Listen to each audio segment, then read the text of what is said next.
welcome to the September 26, 2018 regular meeting of the Garrison Union Free School District Board of Education. As always, our first agenda item is the Pledge of Allegiance. So if you could join me.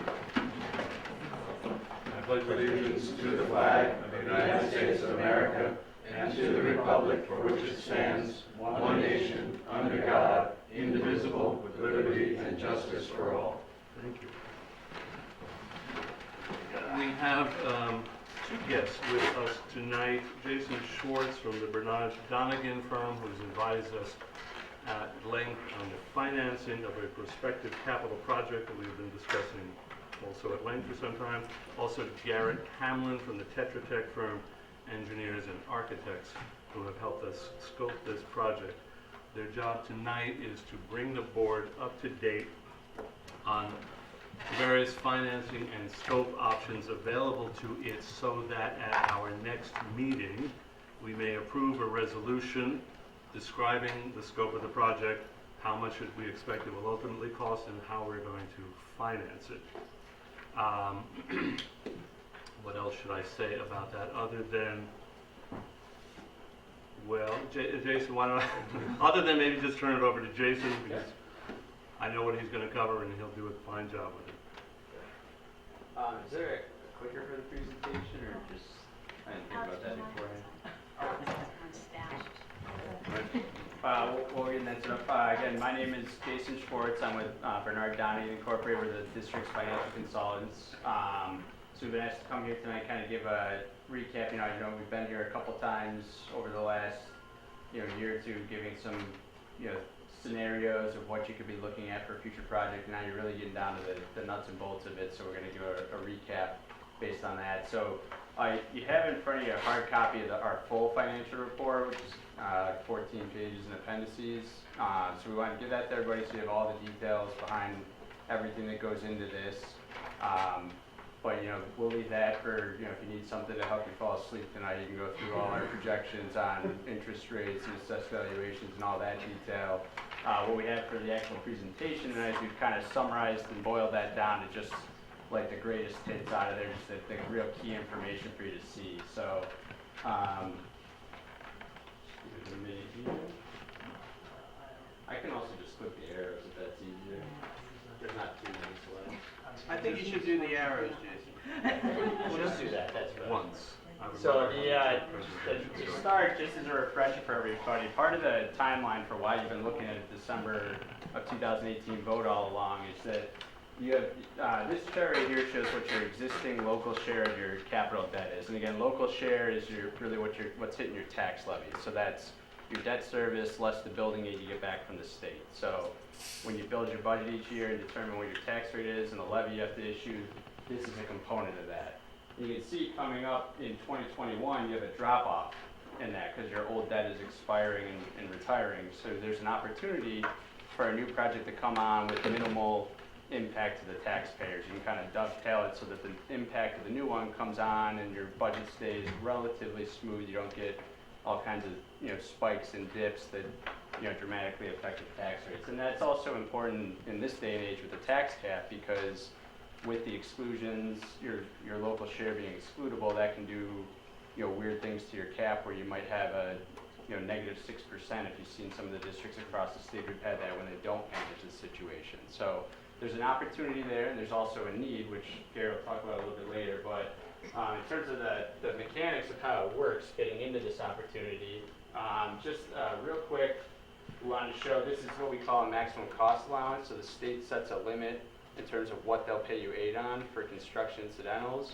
So we took a look at the scope of items that we have as a tentative project tonight. In total, it's $7 million. It's about 5.3 of construction and 1.7 of incidentals, which is site work and soft costs. So based on what the state is paying you, you can see there is a small component that'll be over those and would be non-aidable, but for the most part, it fits within the ceilings, and we factored all that into the numbers. So. Sorry, I don't hear what's the portion that the state is paying or subsidizing? So these are the maximums you could spend, is the 5.9 for construction and 1.2 for incidentals. The incidentals, the way the budget's broken down right now, would be about 1.7. So they'll only pay the 1.2 on that side plus the 5.3 of construction that you're spending. Right, But how much of that do they subsidize? What do they aid? The aid is 10%, I believe. It is We're 10%. the high wealth district, our aid is only 10%. Right. 10%. Okay. So what we have, and Garrett will get into the actual scope of what's involved in this number a little bit later in the presentation, but what we're looking at potentially is a project that's just over $7 million. So $7,047,620. And what we have here is a maturity schedule to show you how we would pay that back. Starting over here in column B, you see one thing that we're considering for this is the district has $921,955 of capital reserve available, which is really kind of like a down payment on this. So that helps tremendously because that's dollars you can put in, get that 10% aid on, and not have to pay any interest cost on. So that helps get you a little bit further. And then in column C, the difference there is just over $6.1 million is what's left to be paid back in principal. So we pay that back over 17 years, which kind of lines up with the building aid that you have coming in. You see over on the right-hand side of the page. So the principal plus interest at 5%, which is on the high side in today's market, but we're being conservative because you probably wouldn't be going to bond for a couple years. Gives you a debt service of $550,000 a year roughly, minus your building aid of 58, leaves a local share of 490. So if you recall from the first page we had, it was 416 is that local share or tax levy. Now this would be 490 kind of sliding in, so there is a slight increase, which we'll see on the next slide. One thing I did want to point out real quick before we go to the next slide, you know, some people will wonder often when we start talking about these projects that are going to fit into drop-offs, why are we voting now in December of 18 if the drop-off's not till 21? Well, we had this assumptions box in the upper left-hand corner just to talk about some of that. So, you know, if you get a positive vote in December, if you go out for a vote, you're not putting shovels in the ground the next day and borrowing money right away. There's a process with the state where there's going to have to be, Garrett's group will have to go through a detailed design, submit that to the state and get approval, which can take quite some time. So we're factoring in roughly a year for that. Then that spring you go out to bid, and then that's really summer of 2020 is when we would anticipate that your construction might actually be starting and when you would first finance. Coming due a year later in June of 21, and that's how you get the debt service hitting in that year. So that's why I was thinking it'll be a couple of years till you go to bond. Exactly. Using a high Right, yep. assumption for the interest rate. Right, because especially with that almost $1 million that you're putting as a down payment, you're not going out and borrowing the first day for some of those upfront design fees because you've got that money already set aside. So. Can you remind us, I recall from prior presentations, there was some tax disadvantage or funding disadvantage if you do let like if we go from the 400, if you let the debt service drop and then you kind of delay, can you remind us the mechanics of that? Right, so that's what the 2% tax cap. The tax levy of the capital tax levy is excludable. So that $420,000 roughly that you have in your levy right now is all excludable. So if you let that drop off, you would actually have to cut your levy by roughly $400,000 or have to go out for an override, a supermajority tax vote. I see. Okay. And then the other, And then you have to catch up to that in future years, or is it if you Well, in future years, if resume you the came debt back, service, that automatically gets accepted again? But well, it would be excludable, so you would only need a simple majority, but you could be seeing a large increase in your tax rate because you let it drop down and now you're coming back up. so you're whipsawing the Right, so you only need a majority, but maybe your tax rate's going up, 20%, so are you going to be able to get a majority would be a question you should consider. So that's why it's kind of beneficial to manage that and not have those whipsaws, just try to keep it, steady as she goes as much as you can. So this maturity schedule, when we run this, then just to kind of visualize it, we layer that back on top of that original chart that we had. So you can see, as I was mentioning a minute ago, the $490,000 that we would be at roughly for this project is slightly above your current bar, which is the black line going across the page. So there is a slight tax increase from where you are currently in the budget. So we quantify that. You see on the box here, it's about 6 cents per $1,000 of full value of an increase in taxes. And to help kind of visualize what does that mean for me as a homeowner, we do what we call the home page real quick. So we said for the average $500,000 house with a star exemption, right in the middle of the page, that'd be a $26 increase in is that taxes. assessed value or Full value. full value? Yep. Sorry, go ahead. $6 increase in taxes, you know, from what you're already paying in the current budget for your capital tax levy for this, you know, roughly $7 million project as it's currently constituted. Any questions on that? 50 cents a week. Yeah, good. 50 cents a week. Yep, $2 a month, 50 cents a week. Okay. The last thing I had real quick before turning it over to Garrett, So just in terms of timeline, as far as, you know, where you are if you want to try it for a December vote, there is another packet we handed out, a timetable of dates, and that's a big long packet with 30 or 40 steps in it that's really important for, you know, your clerk and the district people in charge of some of those publications. But just the highlights for you, kind of working backwards, if you're targeting a December 4th vote date, we did have on there that, you know, potentially you could have a public information meeting as you lead up to that if you want, so that's up to the district. But the real key date is the first publication that you put in the paper calling for that vote. That has to be 45 to 49 days before the vote. So what we said here, based on when your paper publishes, you'd have to hit an October 17th publication.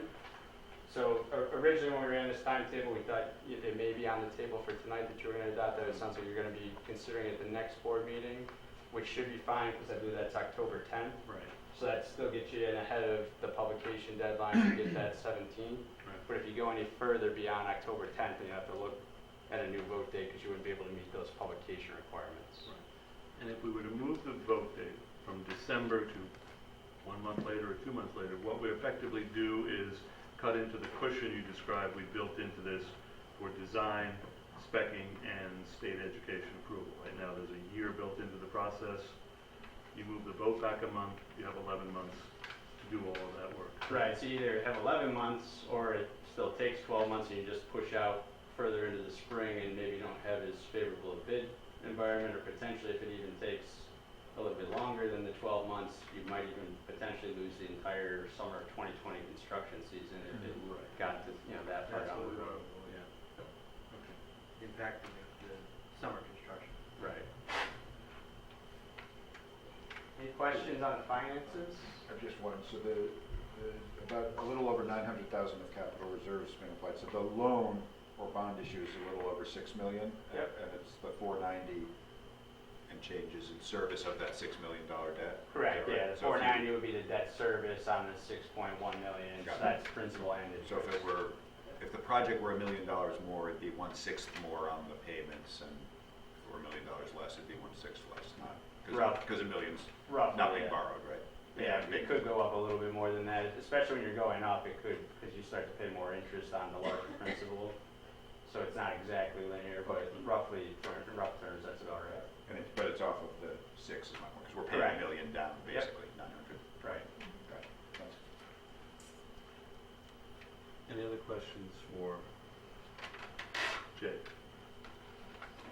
Okay. Jake, that's terrific. Thank you very much. It's very clear. Now, all right, Garrett. Garrett, as I said, has been our engineer and architectural advisor. And I'm going to ask him to, what you didn't see in Jason's project was a detailed description of what's in the scope of work that gets us to that $7 million budget figure. Additionally, I'm going to ask Garrett to discuss what some other alternatives are with respect to some of the biggest elements in that list of to-dos. So with that, Garrett, Quick question, does Yeah, anyone sure. know where this is in the packets? Oh, it's the last page. last page. It might be the first, it might be the Oh, first. maybe it's the page. first page. first page but- of this sorry. one. Oh, We the moved it. red schoolhouse stuff? Oh, Right. we moved it last Yeah. time, Yeah, we moved it in the, On this one? If you're looking at the full financial report, it's appendix That's the C big one for in us. there, or it's the This is second small page of the one. PowerPoint. Schoolhouse drop.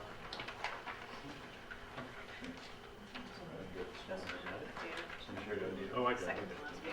It's also in your Word docs. So in the large packet, it's the second to the last page. You there? Got it. I'm- All right, so I'm gonna talk about the scope of the project at this point, but I wanna back up and review some of the history. So This whole process really started back in 2015 with the SED mandated building condition survey. Now the firm did that. Tetra Tech was brought on in June of 2015 to take the work of that firm to do some deeper investigations into the building and then start to evaluate potential scope items for a capital project. So we did a facilities evaluation of these three buildings, 1908, 1950, 2002 vintages. The elementary school is about 32,000 square feet. And come last year, the district made a decision to broaden out the conversations to involve more members of the community. And so after all of the buildings and grounds committee meetings, facilities committee meetings, board meetings, numerous internal team meetings with the district, we started a process that included establishing a facilities task force of community members. They met 4 times. During the course of that series of meetings, there were 3 public meetings held, and 4 public walkthroughs. All of this led to essentially feedback on the scope that we're presenting tonight. So there were some things that were just from the very beginning of the task force and public meetings were non-starters. The sign out front is the most notable. Okay? You know, a electronic message board out front was clearly a negative reaction to the group, and it's not involved in this. So we come to today, and there's a project in front of us. It's a $7 million project, and it's in our estimation, it's very well thought through. It's been vetted, it's been conversed about, it's been pushed and pulled in a gazillion questions, and it focuses on infrastructure. It's really a no-frills project. It has a component of security, accessibility, so ADA, Americans with Disability Act enhancements, and then educational enhancements. So I'm not going to spend a whole lot of time going through all of the lines in the document because, frankly, the document itself is relatively unchanged from the last time we presented it with all the pictures and the floor plans in June, it was June 6th at the board meeting there. The one change is the access control and video surveillance line has been enhanced. And in early iterations of the scope, it was felt that just some additions to the existing systems were going to be adequate. And it was really determined in today's world that the technology is advancing greatly, and it would make some sense to include a more robust security system. So that's really the one big change since the June board meeting. I would just like to highlight that the total construction budget for this project is $5.6 million. It includes some contingencies, both for during the design phase and the construction phase. It includes an estimate, a guess, if you will, at what cost escalation is going to be between now and Jason, what's our construction? 2020. Okay, so we're guessing at what that cost factor is going to be, but there's an ample amount there. And there's incidentals on top of that. So we come to a $7 million project, and I know that tonight one of the conversations that has been going on over the course of the last couple of weeks is a question about the heating system replacement in the elementary school portion of the building. So I'd like to just take a couple minutes and talk about that if you're okay with that.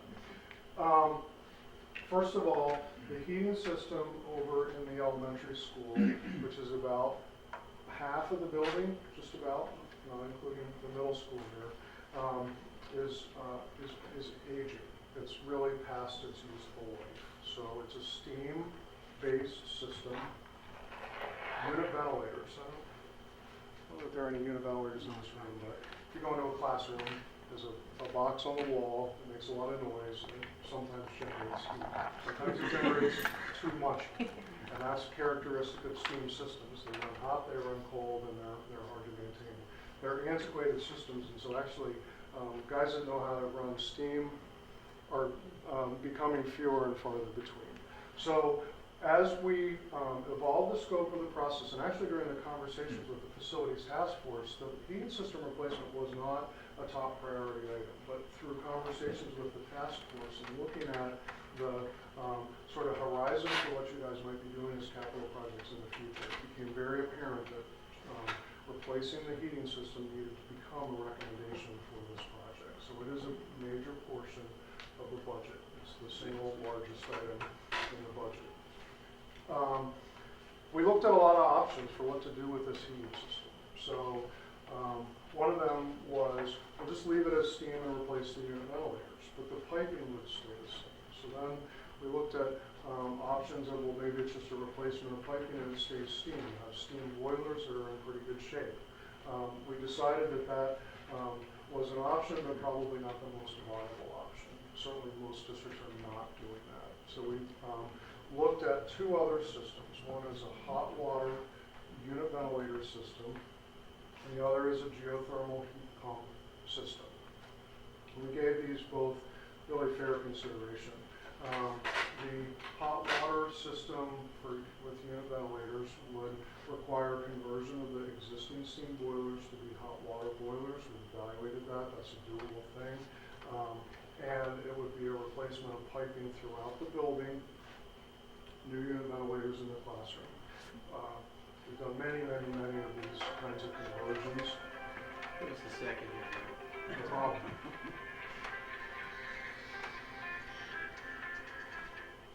That's the last time that we'll have it. Done a lot of these conversions over the years in schools, and I can talk about some of our history with that if questions or there's an interest in that.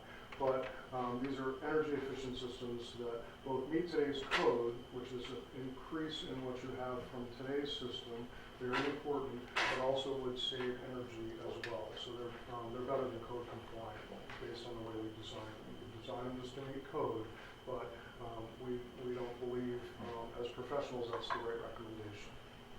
So we also consider geothermal. And as I said, I'm sure there's a lot of conversation going on about geothermal heat pump systems. Just talk a little bit about the way they operate. So they take the heat from the earth and use it to heat the building in the winter. And then in the summer, they take the cool from the earth and they use it to cool the building. So they are very energy efficient systems, but there are challenges associated with using them, especially in existing buildings that are 1950s vintage. That's the majority of the building. The 1908 building is probably a little easier to imagine because it's got a little taller ceilings, a little more room to work. So, look, we are proponents of reducing carbon footprints. We can't overemphasize that, but it has been our professional opinion, based on all the analysis work that we've done, that we did not come to the conclusion of recommending geothermal for this project. And I really want to say to you folks and to everyone here, it's not because we're opposed to geothermal at all. In fact, I'd love to add another geothermal system to Tetra Tech's resume. We've done multiple systems and we know that there's benefit in those. But for a variety of reasons, we actually don't see it as the best solution here, the most cost-effective solution. And I think that's really important to stop there and say, convince me to do a geothermal system, I'll jump right on board. But as a professional doing school projects for decades now, I would say it's not the best solution for you. It's going to be more expensive.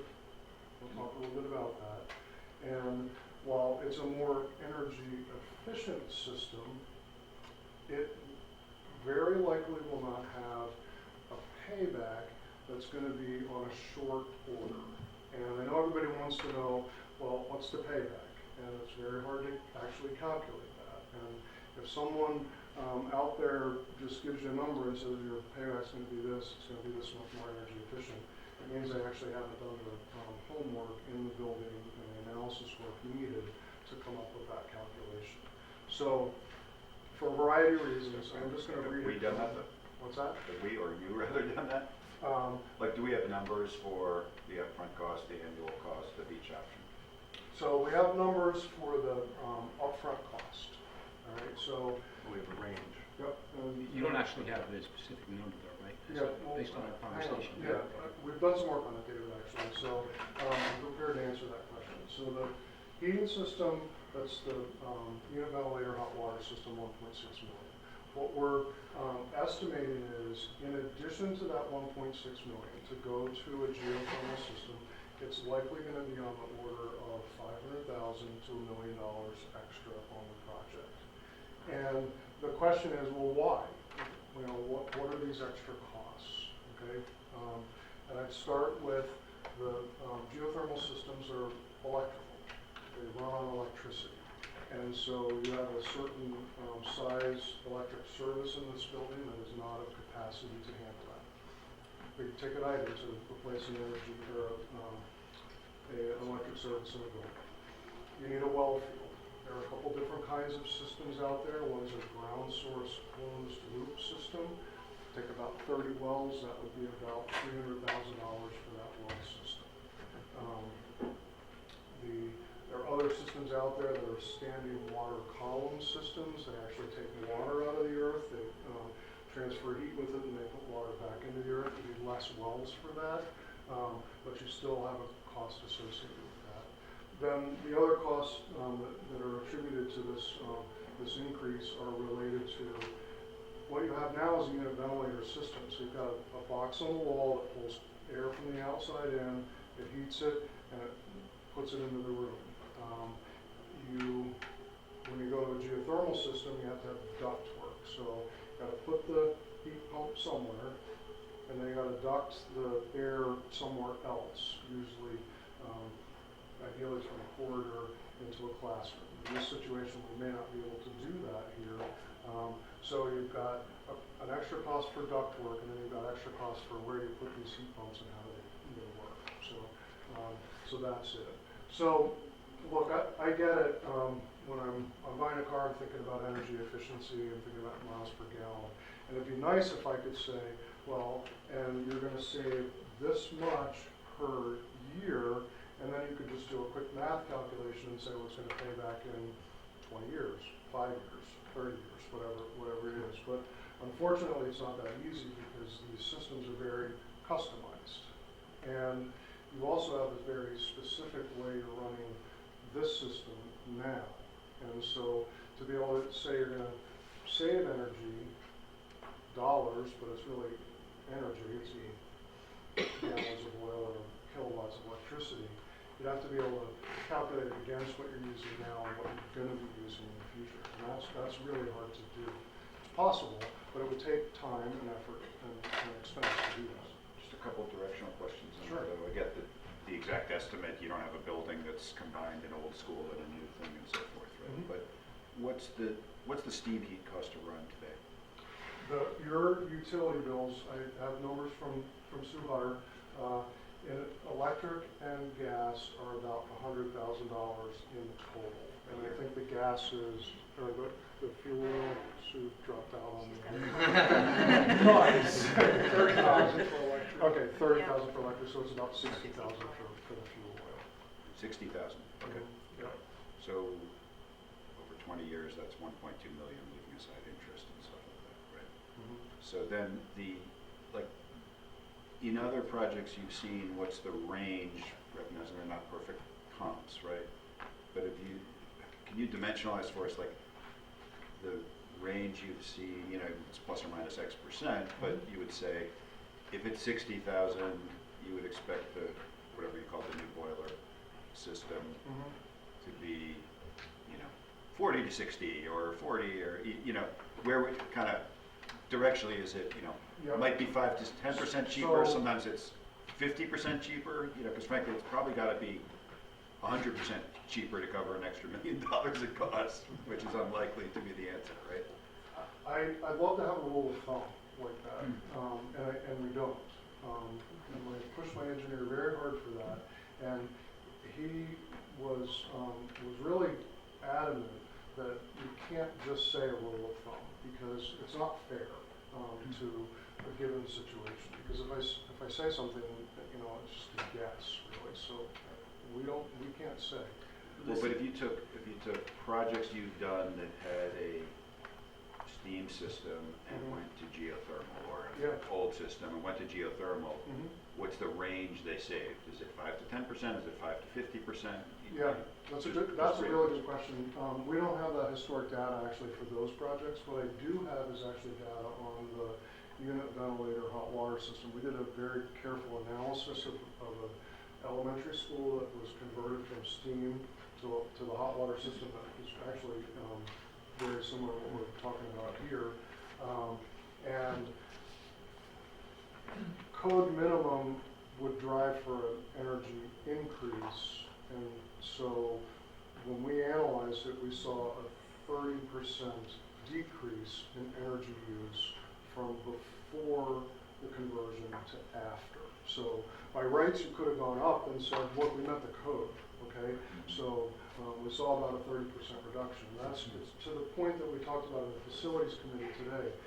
The system that's being, that's proposed right now is an energy efficient system that's going to actually most likely reduce the carbon footprint of this building, and reduce the amount of fossil fuel that you're using to drive it. I thought you told me the other day that it would, in the end, probably not, because the amount that you use would be increased. Yep. But you did say that, right? I did, yes, but I also told you about that white paper. I went back and I looked at it and I reread it, and we saw the delta in that one project of 30%. Okay, just to follow up on where Garrett was going, as you know, because we've had this conversation, our neighboring community in Putnam Valley went to geothermal, and you understand that there are a lot of us are uncomfortable about the idea of locking ourselves into a fossil fuel system for the next 25, 30 years, with the possibility that oil prices could go way up and affect the projections of that cost.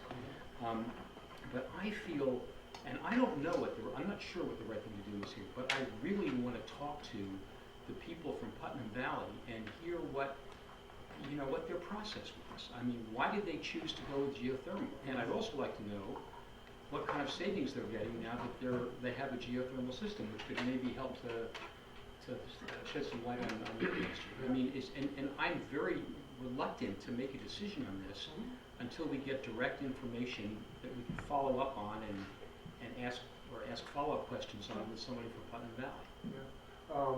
Yeah. First of all, there's no rush here, folks. From my standpoint, you can do whatever you need to do. I'm not here pushing you. There are some time frames that are related to financing, but I'm the architect. Okay, right. So that's not my need here. The other school that's a local school that I understand evaluated geothermal and chose not to was Haldane, and so I'd also like to see that information too, because they evaluated it and chose not to do it. Okay. By the way, I'm certain that the point we are at now with respect to queries about Putnam Valley would not satisfy all the questions you might have. Having said that, it is true that we have had Laura and Mike have had some preliminary conversations with them, and it might be worth sharing at least the big elements of that conversation as to what drove their decisions, and as importantly, what distinguishes their situation from ours. When did they publish it? There are two, Michael, please, or Laura. Why don't you lead that discussion, Laura? Well, we spoke with them today, and Sue is in the room too, and they worked on an energy performance contract with Conatus Solutions. And with Conatus Solutions, I'm new to this sort of world of geothermal and EPC, so I'll try to get it right and then correct me where I'm wrong, is that they work in partnership with institutions, Putnam Valley, see what is a good, efficient program for that particular building and what will fit their needs. So their package, their included LED and management system, geothermal, and what else, Michael? Well, it's just the controls and variable speed drives. Okay. And their elementary is a hybrid, and it was built in 1935. And it's a hybrid of 65% geothermal and 35% oil. And really, we asked, why didn't you go 100% geothermal? And it didn't fit within the package of the Con Ed solutions. It wasn't going to be beneficial for Con Ed solutions. So it didn't make sense for them financially, so they had to do this hybrid. So And their new solution is the hybrid? I think it started it today, right? Yeah, it just went online today. Oh, okay, And so they have no data on They have savings, no and data. certainly not a full calendar year of data. So Right. that was my Do you question. want to fill in some more? Both of theirs were, their earlier system in the 90s was also an energy performance contract. And again, the way that's looked at is the geothermal part of it is considered an anchor. In other words, it drags the project down a little. The rationale behind that is that it just takes too long to pay back for the geothermal. I mean, people are saying anywhere between 30 to 50 years. Okay. For us to do something like an EPC, energy performance contract here, we would have to have the geothermal, solar, which is almost neutral, and then lighting, LED lighting. However, we don't have enough quantity of lighting to be changed to LED. First of all, we've already had enough lighting over the middle school changed to LED.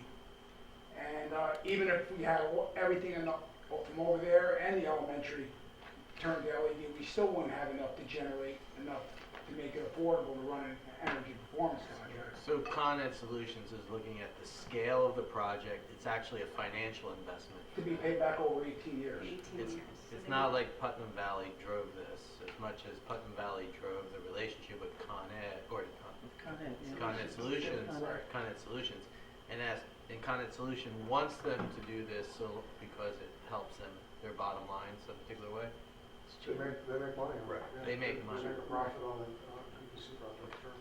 So sorry, I'm still trying to get my head around the range of savings when people have gone from old cruddy systems to geothermal, and whether that's, it sounds like there's at least one data point that newfangled boiler type systems are in the, call it 25% range, maybe 30. It's just 30, yeah. You know, 30, but be conservative. There's got to be people out there who've taken sizable buildings and they had old cruddy systems and then they had geothermal, and I'm just curious, did they, you know, is the range 5 to 15%, 50 to 70%? Kind of what's the? Yeah.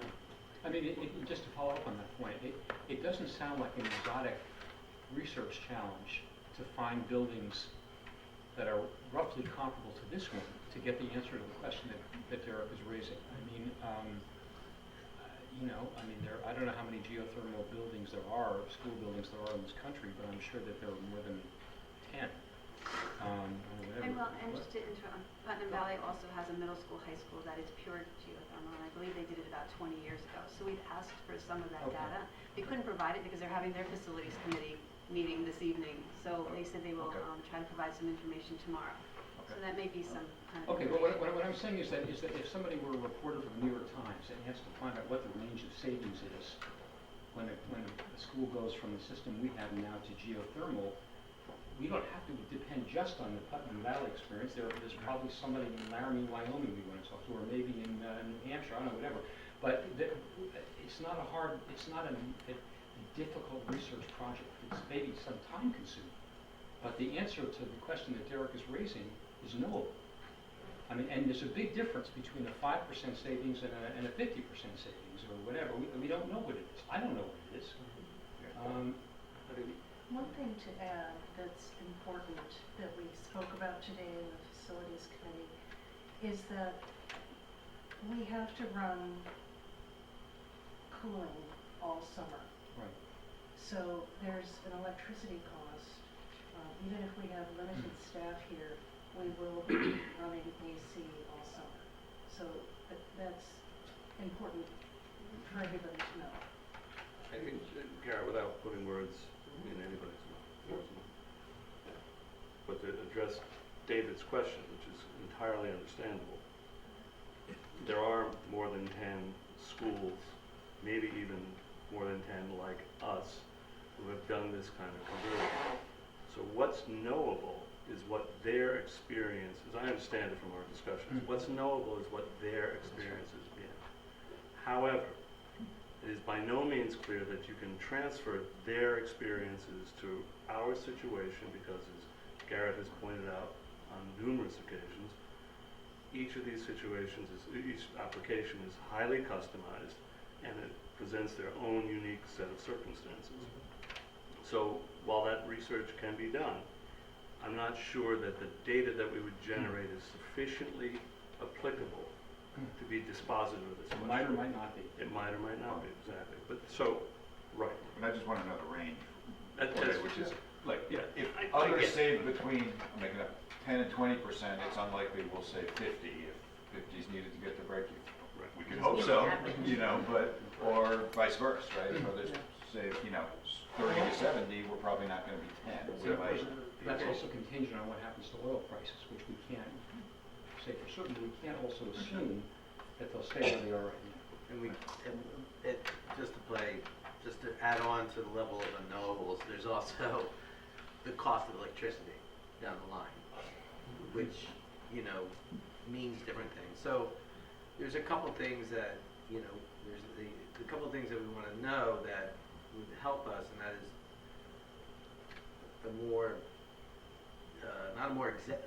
a better understanding of what it would cost. So you said that these systems are customized to the building.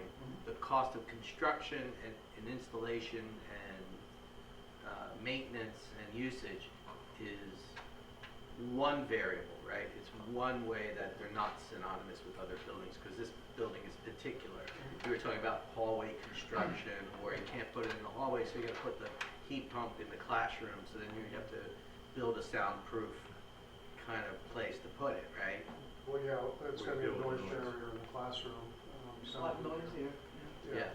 So there's that, and then there's the, all the other things. So it's the particularity of the building, then the energy usage of this building is particular. So both those things, when we talk about the breadth or the range, they could be highly fungible depending upon Yeah. how it impacts us. So I wish I could just give you a number. That would be the best thing, right? No, And, that's actually not what we're asking for, though. What we're asking for is the facts around the range of experience. We get you can't give us a That's number, what I'm but, saying. Maybe that number's out there from historic data or what it could be here. But part of what I hear in this conversation is an interest in not relying on fossil fuel. And so one of the considerations is, well, maybe it doesn't so much matter what the payback is. We know geothermal systems are going to be more efficient than a hot water UV system. It's pretty much a big given, but it's going to be more efficient than that. I don't think any of us is saying what you just said, that it doesn't matter what it costs. But I'm positing that if it, I think everyone is agreed, Right. we'd love to be carbon neutral, carbon free, but I think we've also got a school to run and we've got a limited budget and we're trying to figure out just the practical realities Yeah. and trips. So all I'm saying is that the payback calculation isn't the final decision on whether or not to do it, because there may be other mitigating factors. There are, but it's an important element of it, and so far we don't have facts on it, so that's a little frustrating. Yeah. Can I ask another question? Sure. At the other extreme, if we just lived with our current system, what would happen in 20 years? How much would it cost? Would it blow up? Would it, It would you stop, know, well, I'll let Mike talk would about that. it not last 20 years? I just have to ask the question. I guess the question is, what is already going Right. wrong? Okay, Yeah. we're fine on the middle school side, and that's fine. The steam side, the pipes, especially the return pipes, in other words, that's bringing back the composite, are rotting away. We've already had to put Band-Aids on a couple of them last year. I'm not gonna tell you that it's not gonna last 5 years. It might last 7 or 8. But I think you're pushing it. I think you're pushing it at 5, that's my opinion. I've had a lot of problems with pipes last year. I didn't hear 20 in there, so you answered my question. So, I think the important thing to remember also is that right now our middle school side, those boilers are fine, they're good for another 15, 20 years Yeah, anyway. definitely. Yep. So the project that they're talking about with geothermal is the elementary side. So if you take all those figures, also the 30,000 for the electric and 60,000 for the fuel, that's for the whole school. And look at the figure at how much more it might cost, up to $1 million more, that would be just for the elementary side of the geothermal, so keep that into consideration too. Yeah, I think everybody has top of mind that we're talking about a project that only covers 50% of the footprint. Would there be an argument, even though the middle school system is okay for the next 15 years, is there an economic argument for extending the geothermal project to the middle school? I just don't know. I mean, is there any argument or any set of facts? I can speak to that So actually. what? Yeah. Yeah. If you were to choose to go to geothermal, Yeah. and the community were to support it, the way to approach this project is to expect that when the heating system for the middle school is ready to replace, then you would go to geothermal. So there are a couple things that would factor into that. The size of the electric service. You wouldn't just size the electric service to cover the elementary school, you'd size it to cover what would be needed for the whole building. You would plan for it in the well field. You might actually put the wells in for it, even potentially, but at least you would know where they were going to go and what they were going to do, what they were going to be, so that you have that accounted for. You'd also want to plan for the connection between the wells and the building, so that you wouldn't have to redo that. You might, either enlarge those pipes or set up a second set of pipes that would pick them up and everything. So if you go geothermal, then absolutely you want to plan for converting the middle school when the time is right.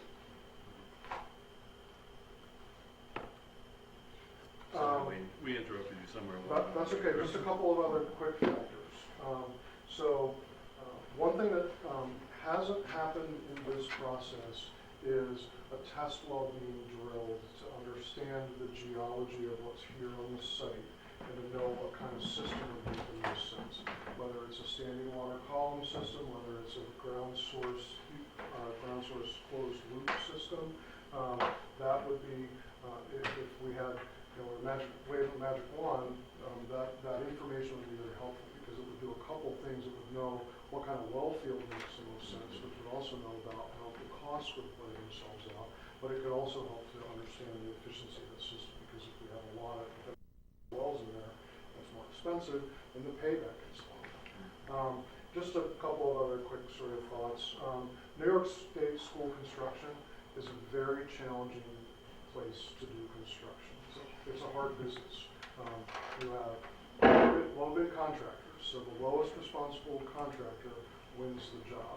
Do they have geothermal experience? Is it their first geothermal job? It doesn't really matter if they've got the price is low. Okay, and so there's a lot of risk associated with doing projects just in general in schools. And to add a complex project is another layer of risk. Look, I'm not trying to talk you out of it. I'm just trying to explain. If you choose to go geothermal, these are all the factors that we're going to have to talk about along the way to make sure it's successful. So you would have to take the low bid even if the contractor had no experience? No, lowest qualified, responsible. Lowest responsible. Yep. So qualified means they have a heating contractor license in New York State, and they haven't been barred from the prevailing wage rate. But do you have to include everyone in the bid? Is it an open bid? It's open public bid, absolutely. So it's hard to get standard systems built successfully to our quality standards. It can be even more challenging when you have specialized systems, and so that's just a factor that we'll have to take into account. The other thing that I'd like to point out is something that Jill brought up, is this cooling demand in the summer. So if it's a closed loop system, the geothermal systems really need to they cool the earth in the winter because they're taking the heat out, and then they need to heat the earth back up in the summer because they're taking the heat out of the building and they're stuffing it in the ground. They rely on that because otherwise, and what it does is it gives you a constant temperature of the earth over time. It fluctuates a little bit throughout the year, but overall it's this. If you just run heating in the building only, for instance, eventually your earth temperature is going to decline because you've been just taking heat out. And so you don't have a high cooling demand at this point. but we don't know what the climate's gonna be in the future. Probably And, warmer. right, it's probably gonna get warmer, but are we gonna have operations only? They're going out on a limb here, David. Exactly. Information.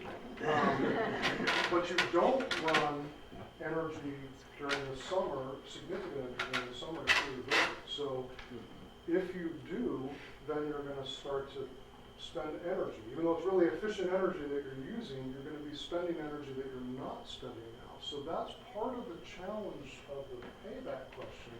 Because if you start, if you add summer school, if you add community programs, and your buildings, used more, and we look at energy bills today versus energy bills 10 years from now, they're going to have gone up, most likely. And so that's, I know I got a little negative reaction about this idea of payback, but that's why part of this decision is related to payback, of course, because you have the fiduciary responsibility to do a great job, I get that.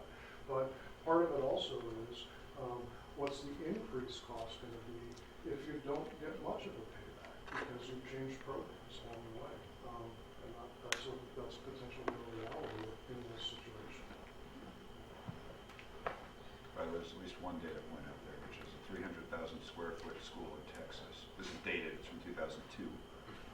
But they believe they're seeing 50% reduction costs, and you'll have to opine here, over comparable gas and electric HVAC systems with similarly designed schools in the district, also right around 300,000. So, would a comparably designed gas and HVAC system be more like the modernized one you're that would already be better than our steam engine in the basement. Yeah, exactly. Well, I guess it seems a good idea. Good analogy. That's probably, depending on what that source is, if it's an engineer they may have basically code standards, you don't know. But I mean, let's. I'm saying it's perfect, and directionally, that's one data point. They compared it to two other schools, similarly designed, same, within 20% of the same size. To me, it's going to be hard to get this information nationally. I think it might be harder than you might think, David. I'm sure you're right. And it might be easier than you think. Yeah, I'm not saying don't I try, think I'm just what saying. is almost certain is that whatever data points you get about schools in Texas or anywhere else, we'll get the savings number, but there will always be a but appended to that For sure. savings. It'll be murky. Yeah. It's, Well, yeah, because they you don't know save what their cost. 50%, but they save 38%, but, and that's what we're gonna have to Yeah, do. and the other thing we But- gotta add, But because we have everybody's, this one too, which has a big but to it, and that is the cost of oil, the cost of electricity, Well, it might be cheaper. we make decisions based upon unknowns all the time. Garrett, I can understand All the time. that you guys have put a lot of work into this and that you're anxious to get this thing done. And I'm not in a No, rush. I don't, that's I'm not not- true. That's not right. I'm So absolutely not in a here's my rush. question. Can you imagine a set of facts that would lead you to feel that the geothermal option is a better one for us? Yeah, What would have to happen for you to take that view? I'm writing you the check to do a geothermal system. If this were a private concern, all someone would need to do is say, it doesn't matter to me, thank you for your recommendation, I'm writing Okay, you the but check. that's not how we, that's not the way, that wasn't the question. Okay. Given the fact that we are a public school Mhm. with a restricted budget, with financial concerns, and that we're not saying that no matter what the cost is, we want to do this. We're not saying that. Okay. Okay, very clear, Fair enough. all right? So what I'm asking you is, what facts would there have to be For me to change my recommendation. for you to change your recommendation? That's an interesting question.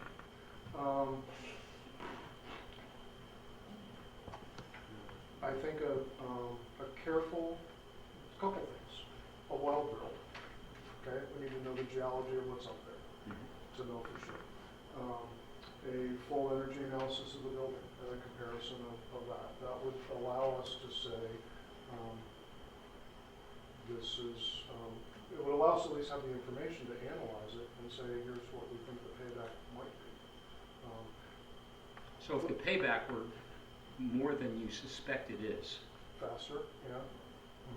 without knowing what it is, that would change your you. Well, sure, yeah, absolutely. If we looked at the numbers and we said, gee, it pays back in 10 years, then we'd all say that's a no-brainer.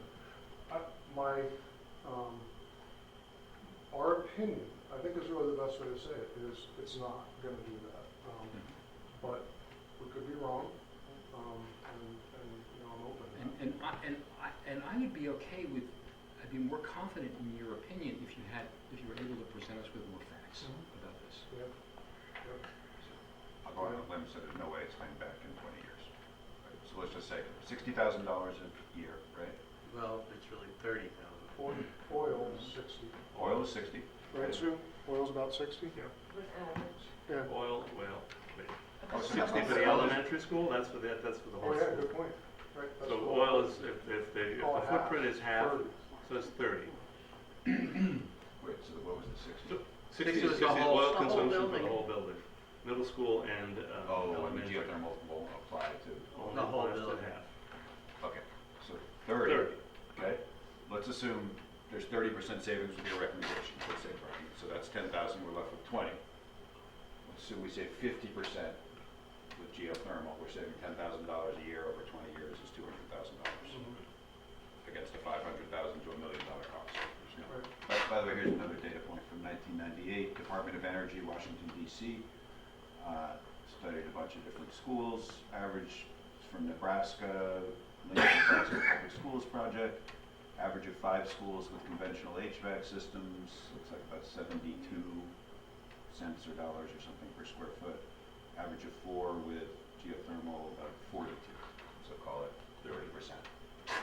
That's with an HVAC system, right? Yeah, let's- Either way, but I'm just saying, Right. so if you said it's 30 to 50, right? If you're an optimist, you said we could save 30 to 50 over the modernized thing with geothermal, you're going from $20,000 a year to 10 to 15, Right. you know, or something. All right, so this new system we're putting in for heating, right? There's no way, can you talk a little bit about, is this system compatible at all for cooling the building? It could be, okay? Okay, what does that mean? Unit ventilators have the capability of putting cooling coils in them, condensers on the roof, and then they could be air conditioning in the room. We've seen that done. We could retrofit it. You could or we retrofit could- it, or you could decide to put the cooling coils in up front, which is actually the more cost-effective way. They build the units with the cooling coils in the unit, and then what you have to do is you have to penetrate the roof, you have to have a condensing unit on the roof, and then you can cool the room that way. Right, because I would go further than, I think it's gonna get warmer. I would say it's gonna get more severe. That's to say, the hotter days are gonna be hotter, the rainstorms are gonna be more torrential, and we're already seeing that with volume of rainfall, even in this area. Which means that you have more flash flooding, more power outages, more canceled school days, and I would project, I'm not gonna predict, but I would project, I would speculate, that we'd either compensate that by more days in the summer or more longer school days. Right? You'd have to compensate for the lost contact hours due to flash flooding, you name it. Now, this is not sci-fi. This is just actually happening, and I can only imagine it getting worse. So, my thinking around all this, whether it be geothermal or a different system, is preparing for the future. And that preparing for the future is not just is reducing carbon footprint, but also prepping us for a kind of climate or kind of weather event that is becoming all too common these days. All right, so beginning of the school year, we already saw several schools in northern New Jersey shut down the first 2 days because they couldn't deal with the heat. Where are you going with this, James? What I'm saying is, part of our design needs to consider what the future school day will look like. Yeah. So, it brings I'm not up saying too far off either, I'm just saying, brings up an interesting point. If you stay with the unit ventilator system, not like the ventilator system, one thing to consider would be to add the cooling coils to the unit ventilators at this point, so that you could add air conditioning to those rooms in the future. Or you could just do that now, again, it's all just incremental cost at that point. Is there a general price tag to that? that you could be safe? Yeah, as a matter Safe of fact. mentioning, or? Yep, we would typically budget, I think it's about $2,500 per unit ventilator upcharge for air conditioning. I need to double check that with my engineer, but I'm pretty sure that's what they say. So this is on the geothermal system? No, No, it's no, on it's on those. Oh, okay. No, it was a new idea that sort of came up, Okay. and you know what? Well, because one of the arguments for geothermal is we can cool the building down and makes it more hospitable for the teachers to teach, you know. I'm getting some praise back here for this. And it makes the students less distracted, and you can be in a hot building, you know, if it's, be in a cool building on a hot day. Yeah, so that's actually where I was about to go. That's an interesting advantage to cooling. I didn't realize. So you can add for $2.5 grand per unit, which is roughly per room, something like that. Yep. To the, To the say again what you call the system that you're proposing? hot water UV. Hot water. Yeah. But remember, that's in the elementary school. It's So only you in the have- elementary. You have That's a good the point. cooling Sweaty middle schoolers? capacity. Yes. Sweaty middle schoolers. Yeah. Yeah. Yep. Listen, one of the things I forgot to mention in the list was we did a number of faculty meetings about the capital projects, and we even asked them to share their thoughts, right? Or independently, submit your top 5 items, and air conditioning was high on the list for the faculty, definitely. No, I mean, even the cities, there's, you know, people doing it in the city, foundations are doing it for whole buildings in the city.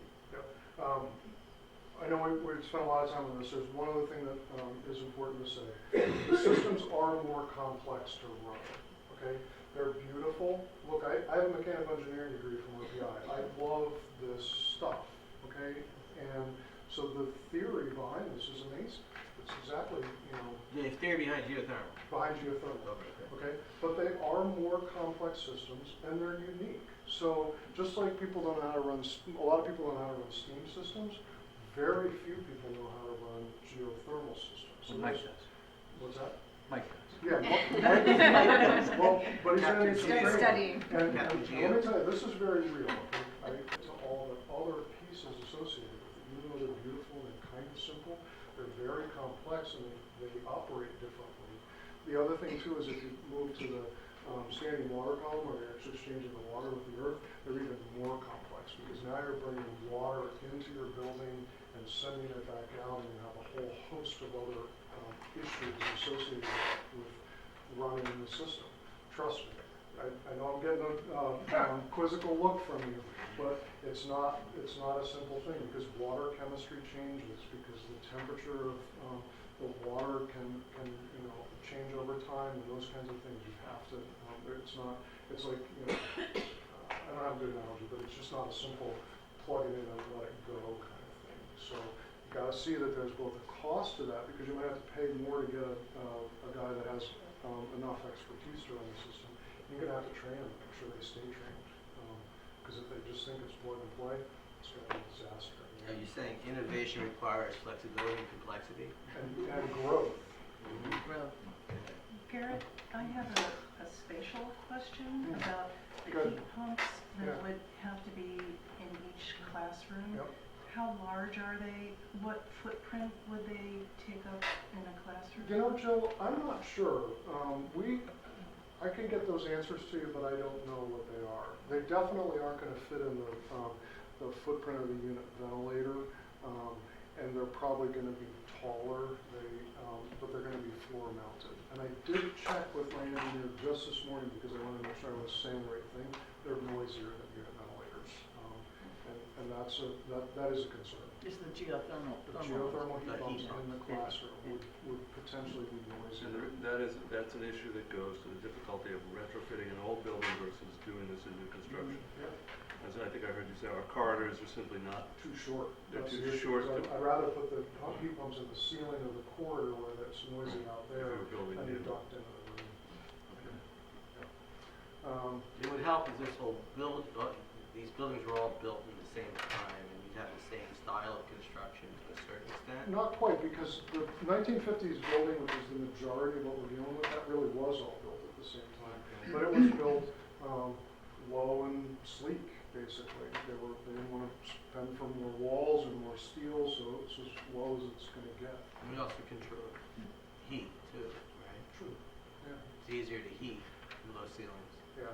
Well, listen, I know you guys are about education, and here we've spent, I don't know how many hours talking about geothermal, so I'm here to answer any questions. I'm not trying to run off, but I also don't want to consume the whole night. I think we're running out of facts to be added to this discussion. Can I ask one or two other questions? Yeah. If we're done with geothermal, Yeah. actually, but does anyone have more geothermal questions? Not at the moment. Not as big ticket items, but I'm curious, We tried to Sit down. I thought there was something else. Nice try. We thought you could sit down. there's about $500,000 in here for innovation, and there's just under $400,000 for accessibility. I'm just curious, is the accessibility mandated by law? Are there degrees of what we should do in there or could do in there? Because it feels a little out of whack that we're spending $500 to innovate for all 200 some of our students and 400 to increase access for, I don't know the number, but a very small number. So I'm just curious It could be our what's students too. that? It could be our students too. No, I know, but I'm just saying, everyone will benefit from the 500. I don't know. One's driven by codes. That's what I'm asking, if it's required code, we have no choice, or if there are degrees of freedom and trade-offs in how you provide I think we did. access. I'm not saying we should not do it, I'm just saying. Full disclosure, I'm on the facilities committee, we did vet closely this question about accessibility, and we came up with different designs, right, in order to bring try to make sure that we were not ballooning the project. I think this was a fairly compromising. Yeah, this is But pretty effective. balanced approach. To answer your specific question, you're not being forced into these ADA enhancements, but the building is technically out of compliance, and there's no technical grandfathering when it comes to ADA. So these are things that no one's coming down and saying, it's time. But if someone did do that, then you'd be in a position where you wouldn't have any recourse but to react. So you could have to do it. So we're kind of getting it in before they tell us we have to. Right. Have we faced any issues, Laura, in the street because we didn't have access? Just the other day, Yeah. Maggie that I didn't know how to get in. Okay. Because you have to come in the far end.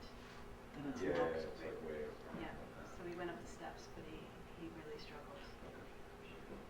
We also, some of the groupings, so the ADA, it's bathroom and fixtures improvements, 180,000, well, that's also, infrastructure need. So that could have also gone up in the category up above as well in some ways. Oh, that's interesting. Oh, so they're accessible improvements, but that's not versus zero, that's versus whatever is slightly less accessible. Yeah, right, because when we do a bathroom, we have to do. We can take you to two bathrooms. So doesn't that help Determine with that's the aid? important. Can we get more aid? That's helpful actually, because ADA? it might be 150 instead of. Seven, but, Okay. yeah. No, Sue's looking. Sue, you have a thought? He's got a cold. She needs a day off. Other questions on Yeah, other other questions? items in the list from?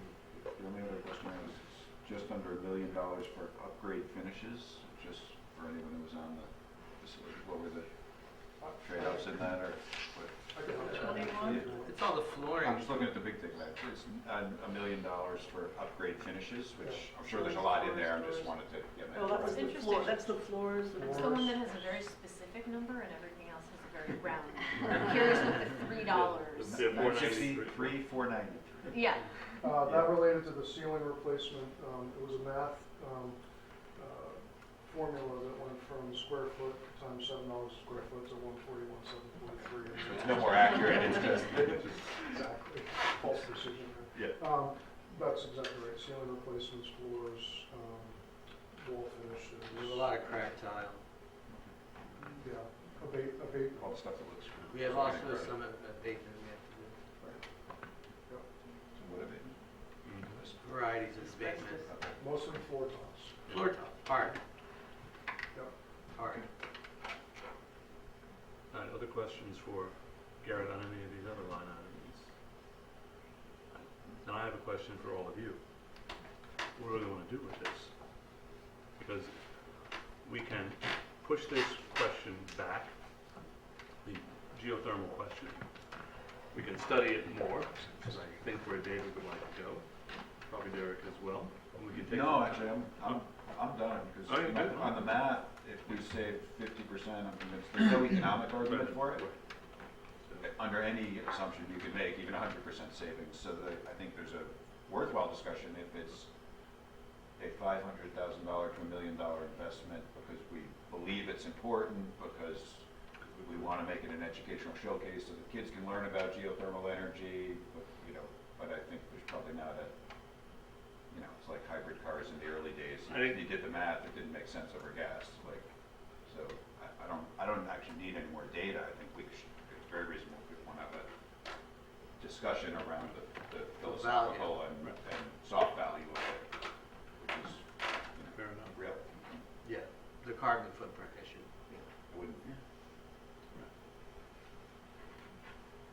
Questions or comments on that? We do have a decision to make, and we're not going to make it tonight. And if we don't make it at our next meeting, it means shifting our overall timetable. It does not compromise the sort of what I call the meta level strategy of making this project as close to tax neutral as we can. But it does compress certain other parts of the process. So we can take more time to think about it, we can formulate better questions, we can decide what we want to put on a resolution at our next meeting, but I leave it up to each of you to opine on that question. Well, you can. No, I'm not. Clear on that. I'd like to be able to think about it for a couple of days and maybe ask some questions and just be sure that I'm comfortable with the numbers that. I think that's entirely fair. I would say that, I just wanted to say that being on the facilities committee through this process, I just wanted to thank the public, the ones who at least have been emailing me and barraging me at the dog park and whatever, Food time. to really press me, because I don't think I really was on top of this question thoroughly enough to really interrogate some of the data. And I think I was able to, because of that, I was holding my feet to the fire. I was able to really sink my teeth into it, understand more about geothermal, understand some of the complexities. And so I think we spent about an hour and a half today with the facilities committee, and I think maybe Garrett would concur that I was a little more direct with him than I have been in the past. And so I just want to say that the vetting that has been asked of us has happened and is going to continue to happen, so that we do right by our roles as public servants. Okay. Hey Jay, I have a question for you, which I haven't asked before, and I don't think it's come up. Very mechanical schedule. If we put up a proposition for a vote in December, and it were to go down, what's the most likely timetable for putting up another resolution or proposition before the voters? How long do you usually take? I believe you're allowed to bring it back in 60 days, is that? There's restrictions if we make changes or if we don't make changes. So I think if we don't make any changes, it's 90 days, and if we bring it right back out the same, it may be 60. Yeah. So 60 to 90, Right. depending on whether we make changes. But in all likelihood, if we were to put something up and it were to be voted down, we would have to come back and seriously consider changes. If we considered changes, we're looking at a 90-day pushback or a 60-day. I just didn't hear. We can check that. I think it's shorter if you make changes. That's sort of counterintuitive, but. Yeah. Well, that's sort of, that's sort of regular. Anyway, sort of. okay. Yeah, Seems like the a logic fool's errand behind if it, you don't make changes. Sorry, I didn't hear. No, Right, I folks, think the logic of it is that they want, if you make changes, you can bring it back sooner, because the idea is that to not like barrage the public, we just keep trying to ram the same thing down their throat over and over again. So if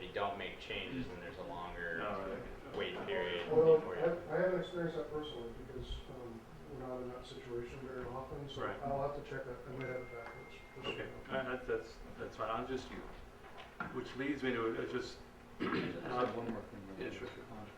So, you know, we passed a resolution last year that we were unique in doing so among schools east of California, that we saw climate change as a problem that was directly affecting this generation and generations to come. I would feel more comfortable if there was at least something in this effort, in this project, that was a move in the direction of the kind of resolution that we passed. I don't know that it would be any different if we hadn't passed the resolution, and I don't know exactly what that would be, but it's something I'd like to think about and talk to people about in the next week or so. Garrett touched on this, but the proposal as it stands now is still, I would argue, consistent with the resolution we passed earlier this year with respect to climate change and our responsibility to it, in as much as the system we're proposing here uses less energy, substantially smaller carbon footprint in as much as it uses. It's more efficient. There's also additional LED lighting and so forth, which is also lowers the footprint. So it is not as if the proposal as it stands now it's certainly not inconsistent. In fact, it's in those respects entirely consistent with our effort there. But I wanted to, the reason for asking the question about timing of another proposition, should we put one up in December and it be voted down, is to observe that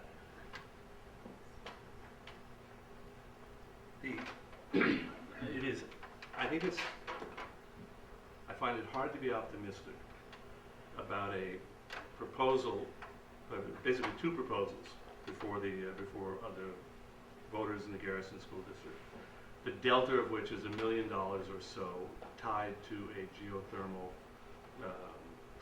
heating system versus the conventional system we're proposing.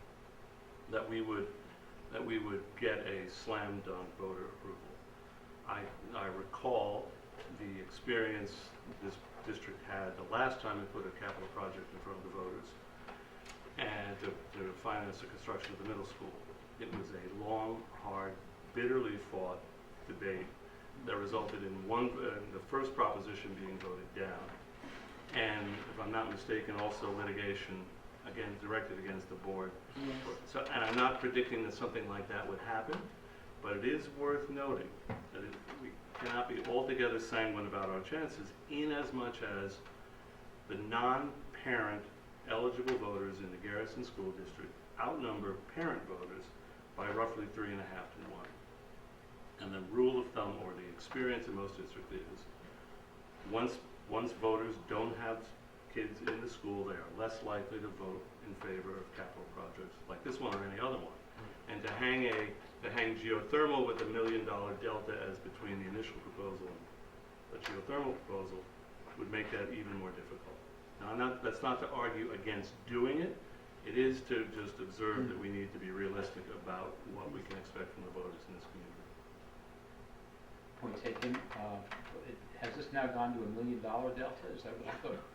I said 500. 500 to $1 million, and I'm being No. conservative. So 500 is the conservative end of it, and I'm just using the far end of Garrett's range. So that's my overall comment on that. I would like to suggest a prompt for public comment. I'm really interested in hearing from members of the community if you would be willing to pay for increased taxes for geothermal. Yes. Now chill. Since we have a representative sample of the community here, both parents and non-parents, this is going to be a very reliable data point. Thank you for that, yes. Having said that, here's what I'm going to suggest at the moment, that we amend the agenda public comment on the agenda is slated for the end of this meeting. We do have actual board business to attend to. But I'm going to move that we amend the agenda such that public comment can be entertained now. So moved. Second. So give me a second, got a so move. In as much as that public comment, I'll finish the resolution, is limited to and focused on the discussion of the capital project that we've all been with. That way we can get through the public comment. If you want to say anything about the capital project, now's the time. But now is a good time, but not the only time, so. That's true, Crystal, sorry. welcome. Hi, Crystal Ford. So I really do appreciate how much time and effort everyone is taking to consider this, because I know it's not easy. But the first thing I wanted to mention was that I was just looking at NYSERDA's website, and there is funding available, and I really feel like this is something, an avenue that we need to take a look at. And it was basically $1,200 per ton of cooling capacity, so a building can receive up to $500,000 in funding. So there is money out there, we just need to do some research on it. And I feel like even if we get $200,000, that goes a long way in helping us with the increase in cost. So that's on the New York State Energy Department website. And then I also spoke to the facilities manager over at Putnam Valley, because I'm nosy like that.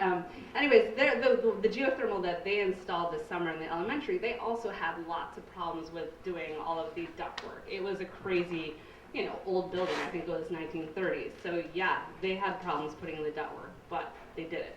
It was not impossible. And the facilities manager over there is incredibly enthusiastic and would really love to talk with us and share their knowledge. And so anyways, I just wanted to say that it definitely was an issue for them doing the ductwork there. And then the cooling, I mean, really, 100 degrees the third day of school, all the poor children. I mean, nobody else goes to offices without air conditioning. Nobody drives in their cars without air conditioning. To expect our little children to be sitting in a classroom sweating is anyway, so heating and cooling is something we really need to think about in the future. And, yeah. I don't think you're going to get an argument from I know. anybody. It's really it's a question of how you do the how are we cooling gonna do it? and how you do it for the whole building. Yeah. And if you're gonna put the issue in front of the voters, you're clear about what the benefits are gonna be and how it's gonna be done and what the costs are. And I would hope that there could be a bunch of parents who would rally and knock on doors and try to convince non-parental people to vote for geothermal. I will do it. I will definitely canvass the neighborhood. I will pay $30 more a year if it means we add on $1 million to the bond. Trust me, I mean, we all pay for Hulu and Netflix. That's $10 a month. We can afford to pay $30 to have geothermal heating. So, thank you. Thank you, Kristen. Crystal, did you want to talk about the summit? Oh. When you're going to and when you're planning? So in 2 weeks, the 8th grade, 14 8th graders, as well as Mr. Keegan and I get to go to a youth climate summit in the Catskills for 2 days and hopefully learn a lot of amazing things that we can bring back to Garrison. And then we'll be hosting our own summit May 17th for the middle school and hopefully inviting participating schools. So lots of good stuff. Terrific, Crystal. Thank you. Yep. Any other comment on Yep, one comment. that? 1 and 2.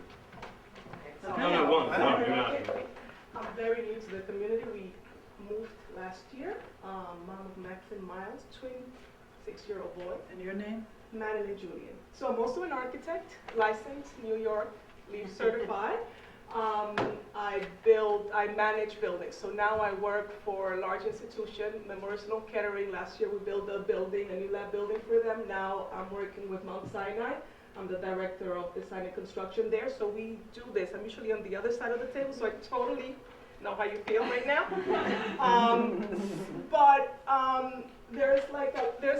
I have a lot of questions, and I'm only gonna really ask the very important one because I don't want to waste everyone's time.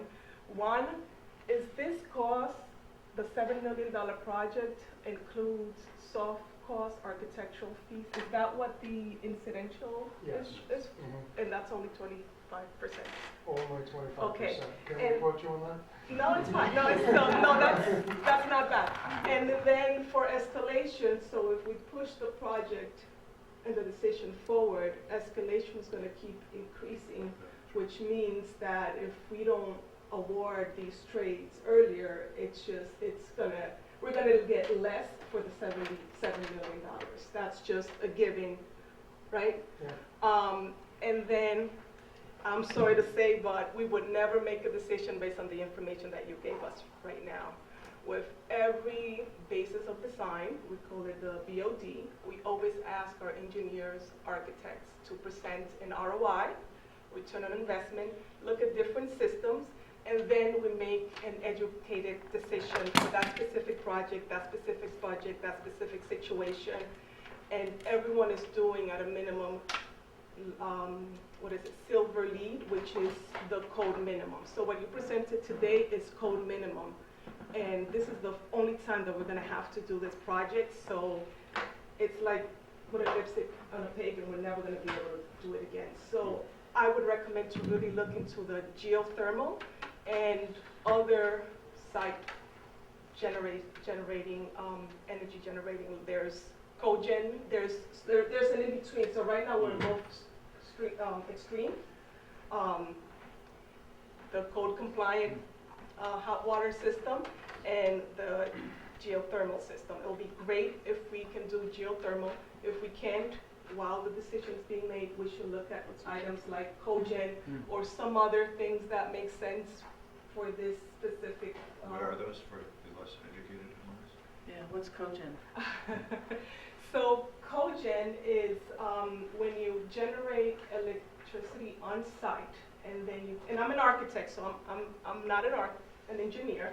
When you generate electricity on site, you take the steam from that electricity to create a second, which would be heat load or cooling load. So you can use that excess steam, so that waste that would just be wasted, you can use that waste and turn it into heating and cooling. Or you can do trigen, which can heat, cool, and make electricity.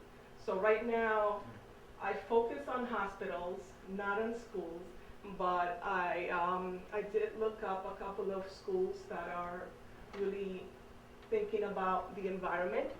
And New Jersey is doing 111 school these years with some sort of on-site generation, whether it's geothermal, cogen, wind power, and so on. So aside from just looking, geothermal will be great, but it will be, I think it will be good to look at something in the middle to look at the options.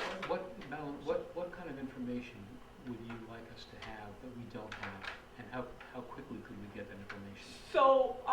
So right now, and your engineers are gonna have to, and you might have to hire, there are specialized energy-focused engineers that you don't have a baseline to really look at the different options. You need to start with a baseline. So in this whole list of like scope items, there's nothing on windows. So the first thing you want to know is do you have a tight envelope? Does the building leak? If it is leaking, any of these, like you're already losing. So that should be one of the first things. And you won't know that until you have some sort of energy audit or some sort of survey of the existing conditions. Take that existing condition, use it as a baseline. The new design that you're going to do, no matter what it is going to be code compliant. So it's already going to be 30% efficiency, whatever, just to meet code. And then we always want to do better than code. It's just scratching the surface right now, and this is not even scratching the surface with the code. When it comes to eco-friendly, is LED lights, monitors, and things like that. We should be doing more than just scratching the surface when it comes to this. And I'm gonna be in Garrison for a long time, even after my kids graduate, and they just started last year. We have a lot of friends that we can convince that are non-parents, but that's just a recommendation to, while you're looking at geothermal, to also look at something in between in case it doesn't work out. The other recommendation is, I know that ADA came up. I work for an institution. ADA is always a problem. There's always companies out there, and there's always litigation. So the last thing you want is for litigation to come knocking on the door, and that should be a no-brainer to just getting it done. But that's my 2 cents. There's other stuff, but that'll be for another night. Very good start. Thank you very much. So, one question about it, did we evaluate, or did you guys evaluate, I know you only talked about 2 options, but did you look at the in-between options? Do you have any comment on that? Yes. First of all, the system that we're proposing, the UV system, is high efficiency, so it's not just code minimum. That's really important. We did evaluate the windows, the newer windows in the building, so we believe the envelope is relatively tight. We have looked at, we did look at cogen, because you generally need a place to put that heat. So cogen usually goes along with pools, so you have a way to heat the pool when you're making electricity. You're also fuel oil here, not gas, which is another portion of the cogen conversation. And then the last is we looked at solar, which we think is an interesting option for you guys. Definitely something to consider in the future. We did talk about wind, but felt like that wasn't a good fit. One other question or comment here, Yeah, if you wouldn't mind. it's a question, not a comment. Liz Armstrong, Highlands Current. In regard to this issue or expected issue, perceived issue of parents versus non-parents voting and supporting the school, do you think that you might in fact get more support from the wider community, all the non-parents out there, if you're putting in something like geothermal and looking like you're really trying to be energy conscious and world conscious and savvy, thinking for the whole community rather than just for the parents and kids at the school? And also, could you open, if you did that, could you open the school up more for more community events, so all those people who don't have kids in the Garrison school could, feel they have more of an anchor here, more of a reason to support that sort of thing? Just a couple of questions. Sure. Excellent. My answer to the first question is maybe. I based my observation earlier on our last experience putting a capital project before the voters in the district, and I described the circumstances. So it's entirely possible that the attitudes are sufficiently changed and the issues are sufficiently different, then we might get the result that you described. It's also possible that those same attitudes that were that attended the last capital project are still out there. I just don't know. But I do know what our previous experience was. But we can be hopeful. So that's the answer. That's my opinion on the first question. Add something that I came across yesterday. The Edison Electric Institute, which is a trade consortium of utility companies, a rather conservative one, utility companies that basically depend on fossil fuels, hold widely in this country because they're getting a lot of grassroots demand from customers for renewable energy. And they were stunned by the results, which were that 74% majorities in every single state in this country wanted renewable energy as quickly as possible. I mean, it was confounding because it didn't follow the sort of partisan lines that we are now living through. So just to back up Liz's question, I mean, it's quite striking. I mean, and it would not surprise me. And I'm not arguing for $1 million excess here. I'm not going there right now, but I'm simply saying that you can't assume that there wouldn't be some enthusiasm for renewable energy in this community. No, quite the contrary. As I said, my comments were based entirely on our most recent experience. Now, that most recent experience was a long time ago, but it was decidedly more antagonistic. The opposition to additional spending, any kind of, on this building was pronounced. So, but as I said, it may well be that the Edison Electric Institute data is borne out in the reaction we get here in the community, and then that's entirely up to the community. One of the wonderful things about school district governance is that the community gets a say, direct say, in how monies are expended, unlike any other taxing authority anywhere else in the country. So that's where the community is, so what's the matter? I mean, it I'll isn't just add- I will after you. I'll just add one comment on the entirety. I mean, it's actually a relatively small shift whether we do or don't use geothermal. For homeowners in the community, with or without children, I would suggest the property value enhancement of having an attractive school that people want to send their kids to for free, mind you, is a big draw for people to move to the community, is a big draw for them to stay, and has a big influence. Look at any of the well-to-do Westchester and beyond suburbs that have good schools. They also all have high property values. So an investment in the neighborhood of 50 cents a week against your $500,000 home, I think is probably pretty well founded. I don't And think an that's incremental 5 to 8 cents on By the way, just so you know, energy that might be same as well. argument was made in 1999, Yeah. and ultimately prevailed.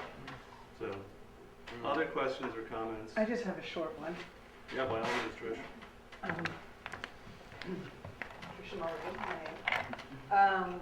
So, I think it's very impressive that there's funds available. I think that you guys work really hard, and you all have day jobs. And I think that perhaps we could quickly get together a committee to help you. I can think of 5 people right off the bat that would join in and help you to gather information and present it by what? The next board meeting, correct? 2 weeks, right? Is that something that you would welcome? Basically, yes. I think if you want anything you want to generate and share with the board on this question, by all Because means. it's a tough one, you know, and I totally agree with what you're saying, and of course James saying that this is going to happen. I mean, my kid said, one kid said they went out 5 times today, one said 7, because the heat and the humidity was setting off the fire alarm all day. So they didn't really have school today, because they were outside all day. And this is gonna happen, and the geothermal would be a solution. Okay, and we can write grants, we'll write grants, we'll help you, we're here for you.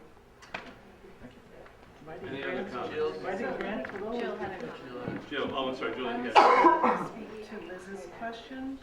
So I don't know the answer to your question, but what I will say is something that I said before when we were talking about the climate resolution, and that is that this place is the birthplace of the modern environmental movement. People from this area, including Sammy Saunders, fought the fight against Con Ed drilling into Storm King Mountain. Pete Seeger used to be our neighbor, and he founded Clearwater. And he also got the Woody Guthrie on the river to teach people about this beautiful place where we live. So I think that people of many different backgrounds may be agreeable to this. So we'll just have to see. Any other public comment? Anybody want to stay for the running of the district and the consent agenda and the board reports and I'll stand up. welcome. We've got somebody. Hi. My name is Damaris Drummond, and I have 2 sons. One will be entering kindergarten next year, and then the youngest one will be in 3 years. I'm just really interested in you guys really giving this a shot, the geothermal, or something in between, if that makes more sense. But just being able to have a say, know that we're going to be tying ourselves to fossil fuels for 20, 25 years. I think that this would really, really send the right message about our community to people wanting to move here. And I think it really is the right thing to do, and it's worth a shot if it gets shot down. I mean, I know that probably a lot of kids will be behind this and will be able to garner a lot of attention from them wanting the vote to pass. And this could be like, you know, Garrison's shining moment where we're covered in national press for, you know, getting this little tiny elementary school to go geothermal. So it's a thought. Thank you. It's important for the public and everyone to know that we are, our role in this is to be judicious and responsible about the educational well-being, which includes, and the physical well-being and the fiscal well-being of the district, which includes, you know, all things climate change and all things budgetary and everywhere in between. And that once we say this is worthy of a vote, we no longer can, or nor would we, say you should vote for it. No, we can't. We cannot. We can't. Oh, so we can't like. No, you guys can. You can do whatever you want. The You guys board. No, the board can. When we put up budgets, no. our position is we must endorse this as a votable, actionable item, and that what we have to do is articulate the rationale for why this bond exists. Whether you agree to it or disagree to it, vote it up, vote it down, we can't tell you that you should do that or not do that. That is your business. That would be a breach of our responsibility.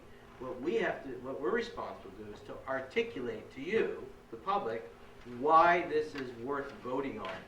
And that's very important for everyone to understand that we do not do the thing where we say, you should vote yes on this. That is not our role. That would be a breach of our role. We don't do that for any of the budgets. We can't. It's against our role. It's very important. It's the law. So we might say, this is a great thing to put in a project, but we can't say you should vote for it. That would be a violation of our role. Okay? But the parents can, the PTA can. Kids they can do whatever they want. Children's All right, guys, we got the idea. We got the idea. Superintendent's remarks. Hello, Garrison. Nice to see you all. I just really enjoy these good conversations. They're healthy, they're uncomfortable, but I think through all of that, that's where you come to the best decisions that will be the best for our little district. So I applaud, encourage your voices and your energy and your passion, and we'll see where this takes us. But thank you for being part of this journey, and I'm honored to be here with all of you. The one thing there are many things I want to say, but I'm being brief. Is that a shout out to Sarah Tormay. The community barbecue and the ribbon cutting were most amazing. It was a very big team effort, GSAF and your team. And then there were just so many people here that don't have children here. They were just here for community and for hamburgers and hot dogs and to try out the new playground equipment. So I think we should do more of those things. It was really, really nice. Yeah, it was nice. So thank you, you and your team. Thank you. And the community who contributed to our playground. Questions for Laura on superintendent's remarks? That's it? That's it. Brief. Only one. Sue, we have warrant reports. Yes, it's business as usual, so if anybody has any questions. They're on your warrant reports are on your attachment. Thank you, too. As soon as we get to warrant, people leave. Look, we get to. That's the good stuff. Don't take this personally. That doesn't require board approval, so. No. So our next agenda is a relatively brief consent agenda made up of 5-6 items. Resolved Board of Education, Garrison Union Free School District approves consent agenda items 5, B through G as presented. The first is acceptance of CSE recommendations. Those are in your package. We're also going to appoint a part-time .56 FTE English teacher. Resolution reads, approve the decrease in the part-time English teacher position from .61 to .56 FTE and approve the appointment of Amy Novak to the part-time .56 FTE position of English teacher effective September 19th, until such time as notice of termination of appointment is provided, but no later than June 30th, 2019. Ms. Novak's salary will be based on .56 MA Step 1 of the Garrison Teachers Association salary schedule to be determined upon completion of contract negotiations. We're also going to appoint a custodial worker, bus driver, and that is Mark DeCaro to the position of custodial worker bus driver effective October 1, 2018, with benefits and compensation accordance with the SRP contract. Also a district employee as a substitute. Approve the appointment of the following Garrison Union Free School District employee to work additional hours, days as a substitute at the rate of $85 per day effective September 19th through June 30th, 2019. That's Amy Kovac. Amended agreements with non-bargaining members. We're approve amended agreements with the following non-bargaining unit members: the superintendent, the business administrator, the principal, and the director of facilities and transportation. Laura, you will tell us what that's about momentarily. And item last, approve the contract for physical therapy services with Exceptional Horizons Physical Therapy PLLC for the 2018-19 school year at the rate of $136 per hour, $102 for 45-minute session, and $68 for 30-minute session per student IEPs. That contract is attached in your package. I need a so moved. Second. I need a second. Lori, you want to tell us what we're amending your agreement to provide for? We gave ourselves raises, Right, and we got well to done. slide it under the radar. Actually, Buried item F. we just added wording around having district laptops and district phones. Just put it in there that we're using them, we're given them to use for the district, to serve the district. And then we added some religious observance days to Alex's, who were not theirs. No. Personal phones or? District phones. District phones, Right district now, laptops. Right now, each of you is provided with a district phone and a district laptop, right? Alex and I have district phones. Right. And Sue and Michael will be getting a reimbursement Okay, fine. for the month. I have a question. Yeah. Yes. Are Amy Kovac and Amy Novak different people? No, they're the same. She's right here. And that's a typo. Okay. Amy Novak. Yeah. Oh, so it's Novak. Amy Novak, our new ELA, part-time ELA Welcome, Amy. teacher, Thank you. Congratulations. and substitute. So when she's not teaching, she'll be helping out elsewhere in the building. So we're happy you're joining us. Thank you. Welcome. You're welcome. If there are no other questions, all those in favor? Aye. No abstentions, no nays. There's only one discussion item, which is the committee meeting, this is the audit committee. Feel free to discuss at length. The auditors were here at our last meeting, they made their presentation, we all heard it, we had the opportunity to ask them questions. If there's any more discussion about that, this is the time. If not, thank you. Action. All right, action item, financial reports, what? Oh, sorry, never mind, wrong page. All right, we have to authorize a transfer from the capital, Sue, you're gonna tell us about this. I will read the resolution, you can explain it. Resolved, the Board of Education of the Garrison Union Free School District hereby authorizes a transfer in the amount of $211,504 from the current capital projects fund to the new capital reserve general fund as created and authorized by voters on May 16, 2017. So moved. Give me a second and then we'll... Second. Sue, tell us what we're doing here. It's pretty straightforward, but... It is and it isn't. It's something the board really approved over a year ago. The voters voted on it. Right. And our auditors didn't like the language because of the date and the language. So I had our auditors and our attorneys work together to come up with language that gives me the authority to finally move the money from the capital fund into the capital reserve. Got it. Which I will do after tonight. And that's what we're doing. All right. All those in favor? Aye. No abstentions, no nays. We have done public comment. Board member comment. We've all had lots to say tonight, so if not, we do not have executive session tonight, so I'm going to move resolve that the regular meeting of the Board of Education, Garrison Union Free School District be adjourned. So moved. Give me a second. Second. All those in favor? Aye. I thought there was an executive session. You want to stay here longer, Dave? We, on the 10th, we should have one. You might have some information you might very much. Yes, right, and that's the I will have some outstanding information. issue, I hope so. Okay, thank you all very much. Alex, thanks for hanging out, man.